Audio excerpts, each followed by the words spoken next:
I grew up as a happy-go-lucky kid. I was full of energy, frothing. Like I was just well known for just being like a super, super frother, you know. And I can see that in you now. And life was epic. Like I was just that little charging kid running around having a ball all the time. And then when I was 11, my parents split up, and the family unit to me was perfection. And when that broke up, all of a sudden, I couldn't believe it. It broke me down so much. I really felt that emotionally as a kid, and as a young boy, I didn't know how to handle those emotions either. So I found myself getting very angry and resentful to life. You know, breaking my family up. My mum then got MS and has struggled with MS for the last 15 years.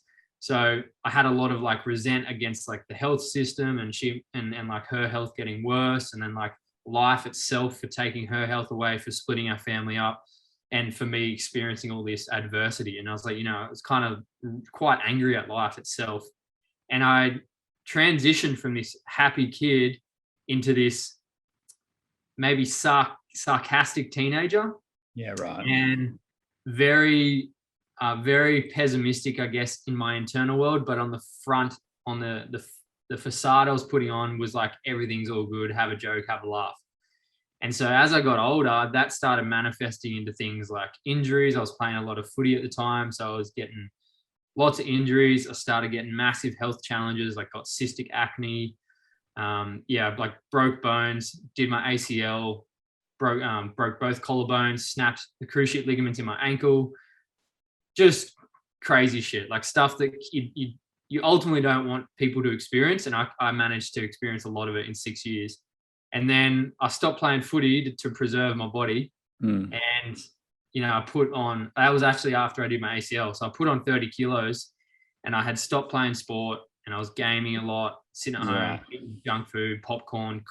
You know, on the regular, I was eating packet of Doritos and a bottle of 2-liter Coke while I was playing Xbox in the afternoon after school. And so that quickly led me to getting quite, it's like systemically unhealthy. Like my body was just cooked, and I got really overweight. And that was the first time I'd ever been overweight as well. So I really struggled with that from a confidence aspect. I didn't want to take my shirt off. I started getting called fat at school and all that kind of stuff. So it was like bullying was coming into it. And then I got to the point where I could get healthy again. My knee was all better. So I just went full hard, and my physio cleared me to run. I trained as hard as I could as a 16-year-old. Metabolism was obviously through the roof because I dropped the weight really quickly. And then, you know, I didn't go back to sport, and I found myself partying with, you know, 16 to 18-year-olds on the weekend instead. And that led me into getting mixed up in drugs and alcohol quite early. And then, what was I, like 16, 17? That all came crashing down 6 years later, after the last 6 years of just bendering every weekend and smashing my body and getting, you know, absolutely railed on gear and partying late nights and spending all my money.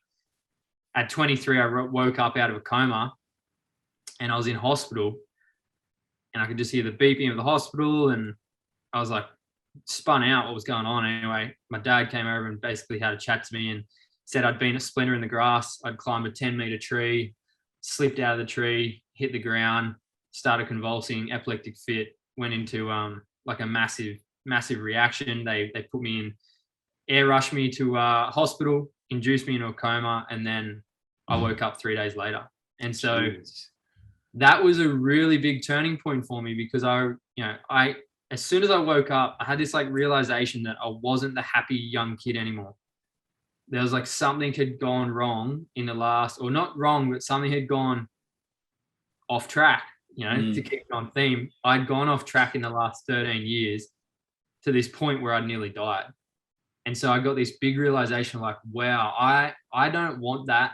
If I'm going to continue living, and I've been blessed with another, you know, go at life here, I don't want to continue on this destructive pathway. I actually want to be that like young kid who's full of energy, who has passion, who's super healthy, who can do what he wants, you know, surf, jiu-jitsu, like whatever I want to do sport-wise, actively.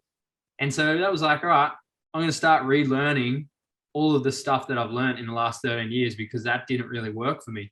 And so that's really been that kind of started the fire underneath me to really question societal norms, to question the narrative, to question like what everyone else is doing, to question our health system, nutrition, training, our minds, depression, anxiety, everything. I just became like so intrigued in how we can actually optimize the human experience, and why so many of us actually struggle. Like the statistics are ridiculous when it comes to mental health, physical health, emotional health, and even, like you said, it's purpose, like your spiritual energy or what you're here for. And so, yeah, the last like 5 years for me since opening up from that coma, I'm waking up and going like, let's actually have a crack, is really put me on a journey to discover myself more, and then also to discover more about life.